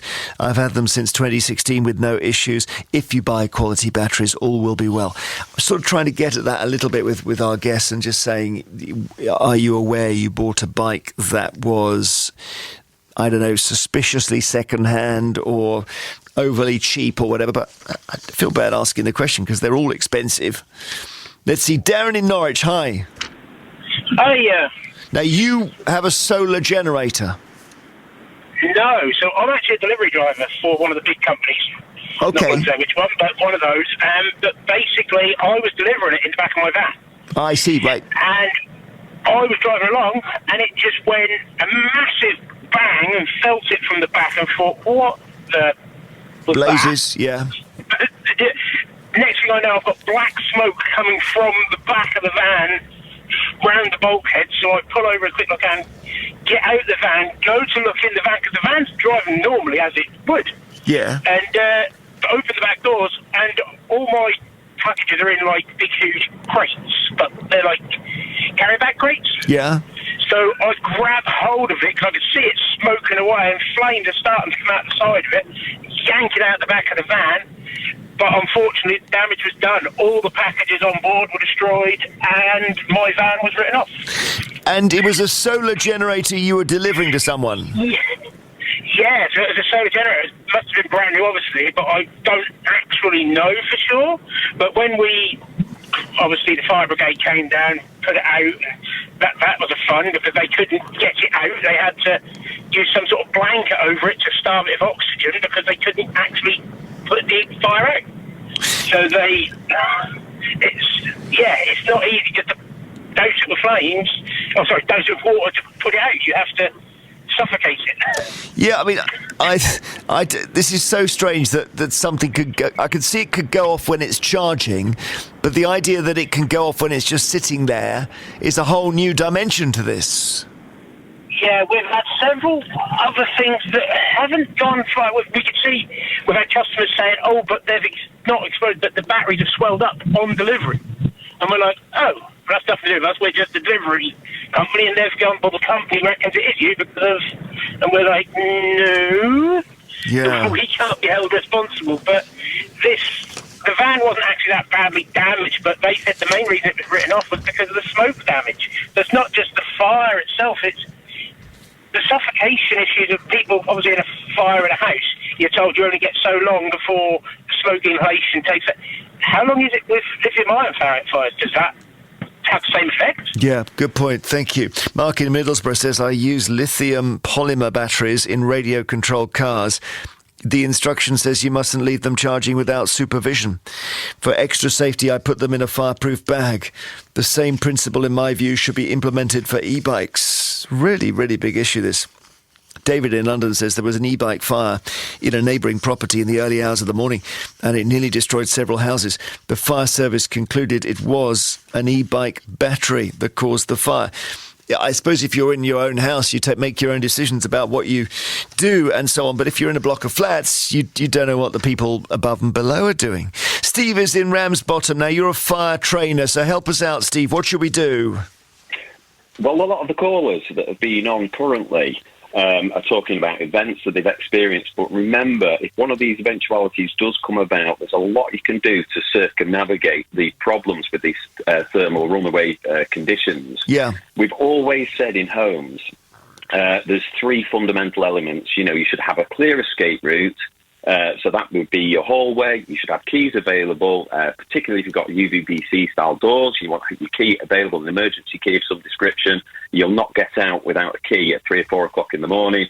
And, of course, you want your doors closed. And one of the key elements about doors at homes is they're not quite as good as the fire compartment doors we have at work, so there will be a little bit of seepage that gets around the edge of the door. Right. And consequently, your smoke detector is going to trigger. The problem we have with e-bikes, and, of course, mobility scooters, the natural place to store these things is straight inside your front door.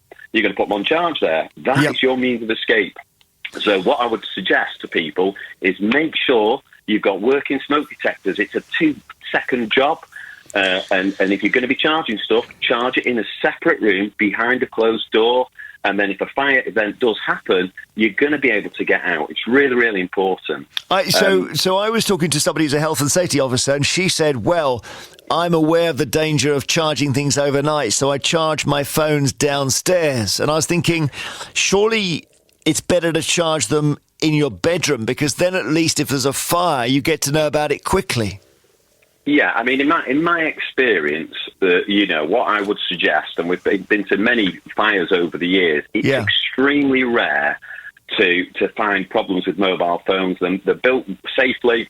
Right. They use a very small amount of charge. And, of course, you're not going to get a huge thermal output from a small mobile phone versus a huge sort of e-bike type fire. We do want people to have a means or facility to contact the fire service from a bedroom. And it might not just be a fire event, it could be anything else. So having that means to communicate. The other thing I would very quickly say, if you do live in a house where your stairs discharge into the common parts, so you can't separate it from the staircase, it's more important to keep your bedroom doors closed at night time, because you can wake up in clean air, you can do something really useful instead of just waking up in thick, acrid smoke.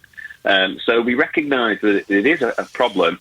And one thing I would just also say is, remember, over the last 40 years, we've had almost a 90% reduction in accidental fire deaths. It's off the charts how many improvements we've made. But I gather that is mainly because of oven-ready chips.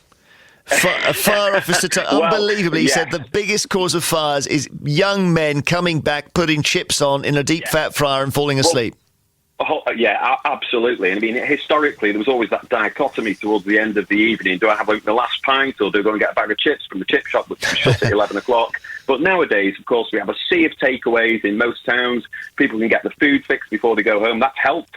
Yeah. But electrics have improved. There are far less smokers than there's ever been. But fundamentally, smoke detection, that has changed the face of risk. From 1992 onwards, any house built from 1992 onwards had hardwired smoke detector fitted as part of the build. And, of course, fire and rescue services were fitting free smoke detectors, sort of from 2004 onwards. It is a game changer. Smoke detectors working in your home is the absolute key element. Yeah. Brilliant. Steve, fantastic to talk to you. So interesting. Thank you so much for your wisdom. No problem. Take care. Okay, thank you, BBC Sounds. It's 30 years since the birth of the scene that put the best of Britain on the world stage. Britpop. Join us to chart its rise and fall. I'm not in it to be cool. I'm in it to get to the top of those charts. I've always wanted to do pop music because I love tunes and stuff like that. Come on, come on, come on. Get through it. And celebrate one of the biggest bands of the 90s, Blur. Search for Britpop. Listen only on BBC Sounds.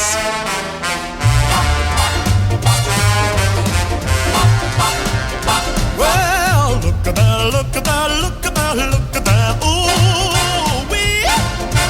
Look at that, look at that, look at that. Ooh, wee. Oh, ooh,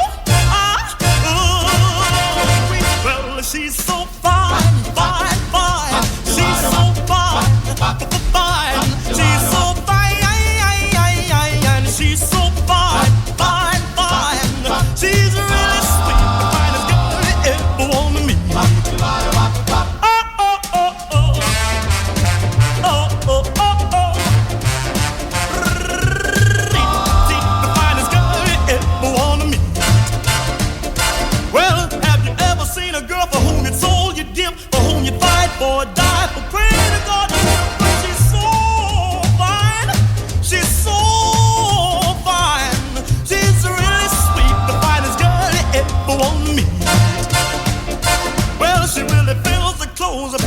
head to toe. I want the world to know I love her so. She's alright. She's alright. She's alright. She loves me about the day and night. Oh, oh, oh, oh. Oh, oh, oh, oh. She's the finest girl you ever want to meet.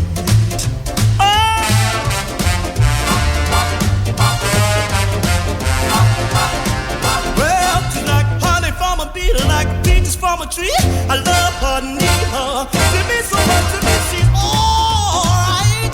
She's got what it takes. She's got what it takes, and with me she really raves. Well, now she's my cutie, my tutti frutti, my heart, my love, my bathing beauty. She's alright. She's got just what it takes. She's got what it takes, and with me she really raves. Oh, oh, oh. Oh, oh, oh, oh. The finest girl you ever wanna meet. The finest girl you ever wanna meet. The finest girl you ever wanna meet. Jackie Wilson, Reed Petit. I'm going to play What Becomes of the Broken Hearted shortly, Bobby Pryor. Okay, and good. it's by Jimmy Ruffin. Yeah.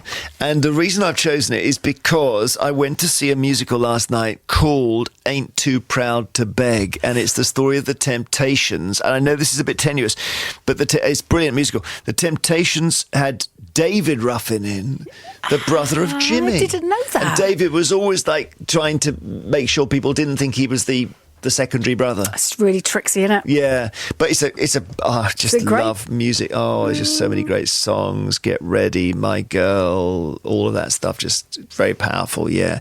Hey, listen, you can see on the desk, do you want to take any of these home? The cheese, the quiche and the Quality Street. They're there for you if you want. Keep the cheese away from me and the Quality Street. And I was listening to your bit because there was a situation a couple of weeks ago when I wanted certain crisps and everyone wanted different things, so we went for a multi-bag as a treat. Me and my sister in this multi-bag were tiny 99 calorie bags of Wotsits and onion rings, Quavers. and not Quavers, and Frazzles. So those were the three favourites. So we thought, well, if we get little bags, it was a little treat, be fine. So those 30 bags of assorted crisps, lasted 5 days between the two of you. What it proves is we cannot be trusted. We cannot have them in the house because we will eat them. It is definitely more than one portion. Yeah, that's true.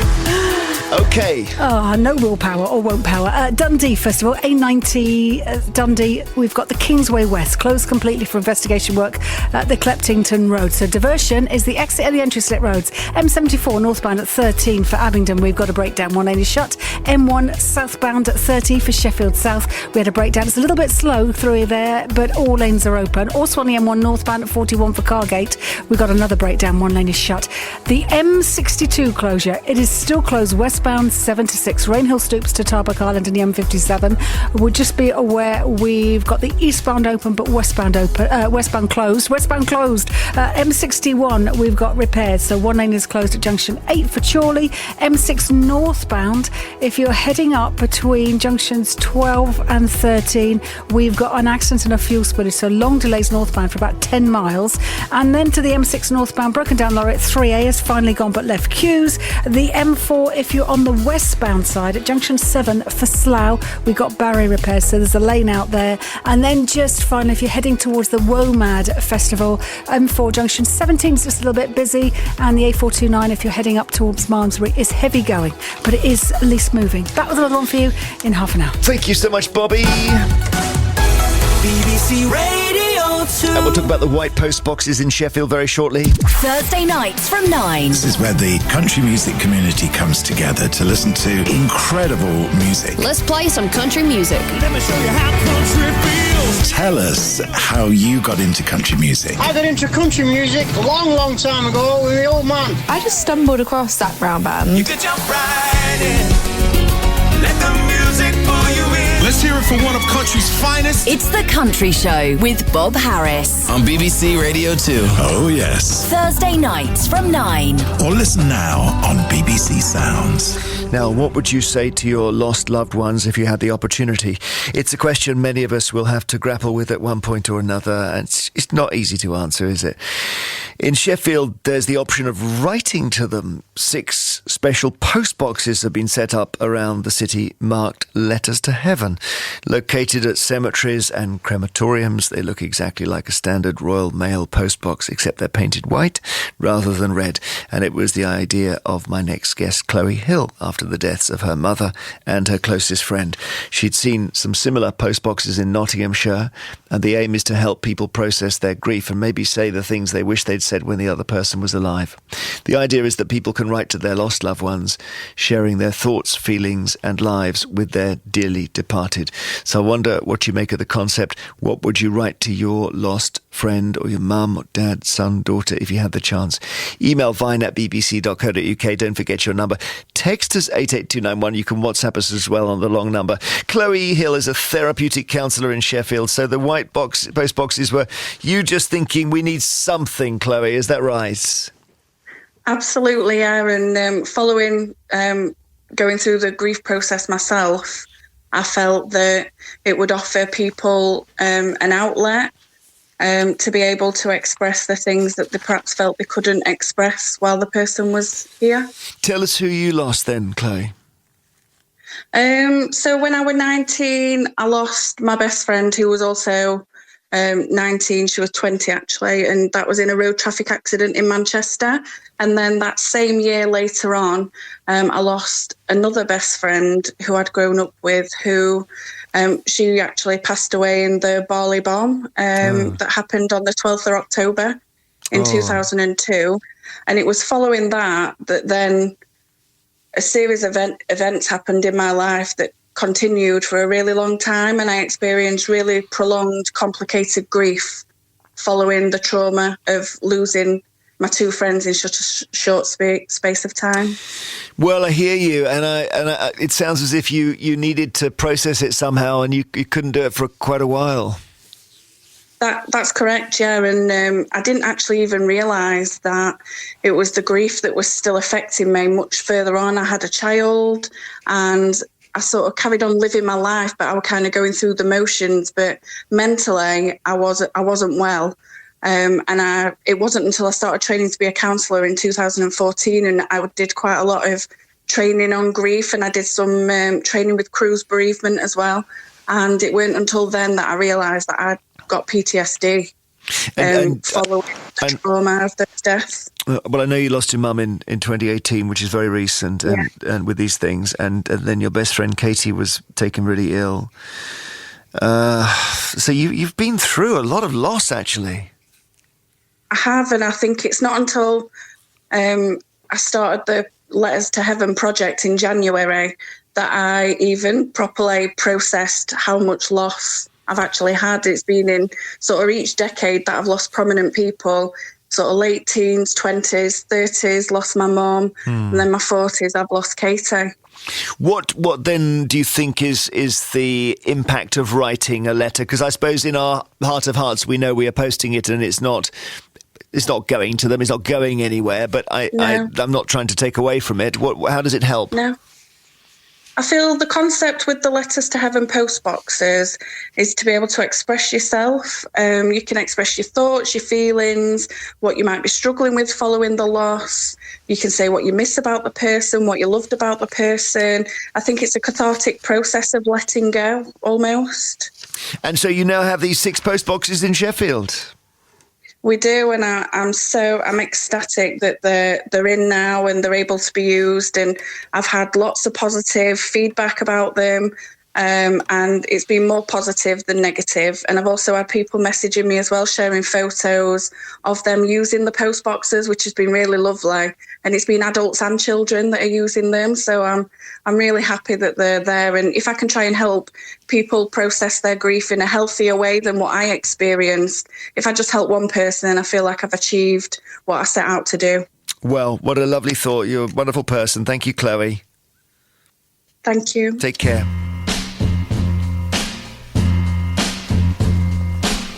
Just going back to the musical last night, part of it is really one of the surviving members of the Temptations, called Otis Williams, just thinking about the start of the group and the fact that the other four had all passed away. And I thought it was almost like a letter to the four who'd gone. As I walk this land of broken dreams, I have visions of many things, but happiness is just an illusion, filled with sadness and confusion.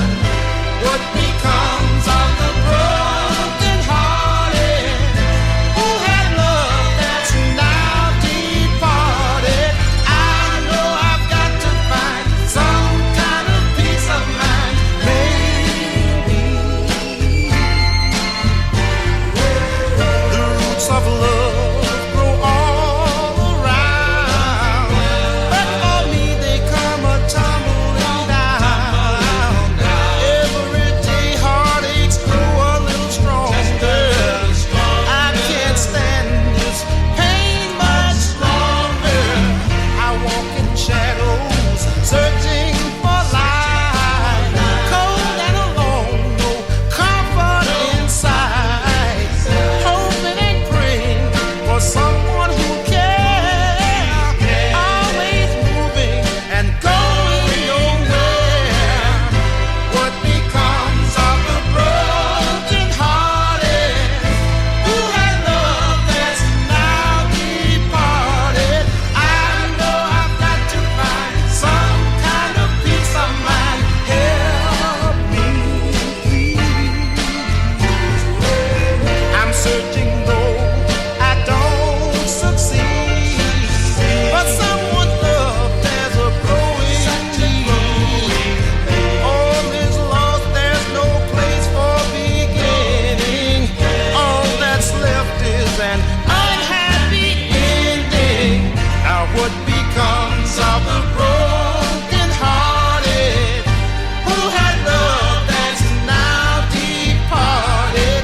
I know I've got to find some kind of peace of mind. I'll be searching everywhere just to find someone to care. I've been looking every day. I know I'm gonna find a way. Nothing's gonna stop. Jimmy Ruffin, brother of David, I do believe, assuming that the musical was thoroughly correct. I'm sure it was.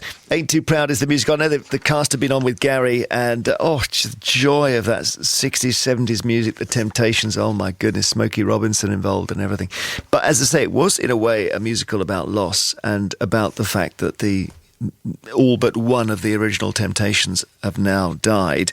Chloe Hill in Sheffield, obviously processing a lot of loss in her life, has got these post boxes set up, white post boxes, and you can write a letter to the loved one you've lost and you can post it. John Nichols in Blackpool, you've got a Letters to Heaven post box as well. Is that right, John? Yeah, hi Jeremy. Yeah, we've managed to get one installed at our local crematorium, along with what we call a listening bench or a talking bench next to it. Okay, tell us why that mattered to you, John. Okay, back in May the 4th in 2019, unfortunately, I lost my son to suicide. Oh, I'm sorry. I know it's horrendous as a parent, especially to lose anybody is horrendous, but to lose your only child. I can't imagine. It's very, very devastating. Like I say, that was back in 2019. Yeah. And obviously, you go through the trauma process, trying to find reasons, and you go to your counselling. You have PTSD. And you need to find something to get it out of your system. You become like a pressure cooker of emotions. Yeah. Then following on, obviously, did some charity fundraising, tried to keep myself busy, got into doing cooking as a distraction, got into doing charity cycling. And then in November 2022, there's a young girl from down in Nottingham. Mm-hmm. Her mum works at a crematorium. Unfortunately, this girl lost both her grandparents and was struggling to cope with it. And I saw it was on one of the news channels on social media, and it was Letters to Heaven, and that girl has made such a difference. Like I say, it resonated with me so much because I sat there evening after evening, morning after morning, on Groundhog Day. Totally devastated as a parent, and I thought it just resonated, and I thought we need to have one locally. I completely hear you. Did you write to your son and post it? I have done, yeah. Once we obviously had to go through a few meetings with the relevant council bodies at first at the crematorium. Once we got it authorised, that they were happy for us to work with them and get one installed. Obviously, I supplied it. And the local bereavement group noticed that they actually donated a talking bench for one of the ladies that attends the group. It was in her son's name. So we popped both together and we did a launch with the council. We had some white doves released, the 3 doves, and it was amazing. And to be honest with you, not only for myself, but for so many others locally, it's really been popular. You don't have to ask. Your emotions. I understand. You don't answer this, but is there any sentence from the letter you wrote to your son that you still have in your brain that you think this is the key sentence? There's so many, to be honest with you. I mean, obviously, I miss my son. I love him to bits. He'll always be there. Yeah. I'll always be with him. And but it just helps. It just helps emotionally, mentally, especially with the mental health stuff going around now. And they're really trying to make a difference and do away with the stigma of people suffering with mental health. Thank you, John, so much. Kyle in Basingstoke, you lost your mum. She was 45, which is no age, and you message her still. Yeah, hi, Jeremy. So it started a couple of days after she passed away, basically, and I found myself just messaging her as I normally would, and it's sort of grown from that, really. Just ordinary stuff about what you're doing? Yeah, absolutely. One of the messages that sort of sticks to my mind was I had I've got a daughter, and she was a newborn at the time.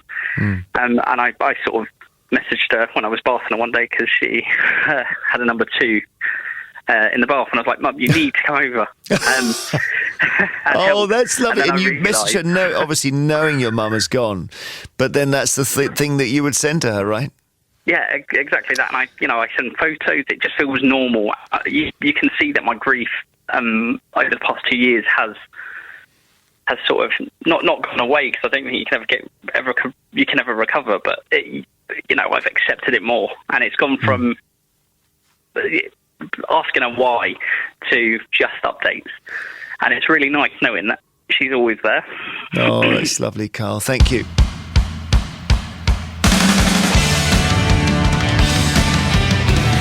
Annette in Lincoln says maybe a vicar could empty the boxes and take the letter to a church and have them displayed.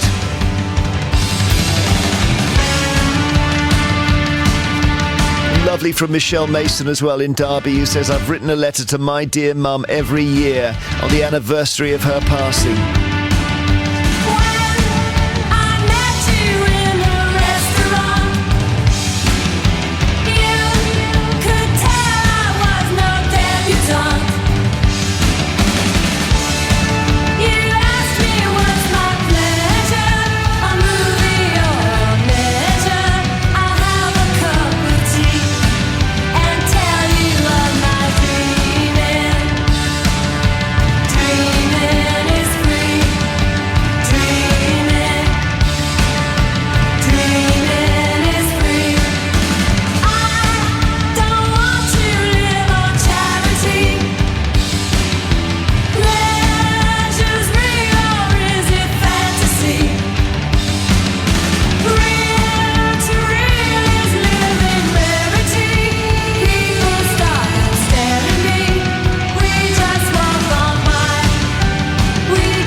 Hope you have a wonderful weekend. Look forward to seeing you on Monday. We've got Sarah after Scott, then it's Michelle Visage and DJ Spoonie and the brilliant rock show with Johnny Walker and Ramesh Ranganathan for the love of hip-hop at midnight. Have a good weekend. This is Radio 2. On BBC Sounds. And on your smart speaker. Play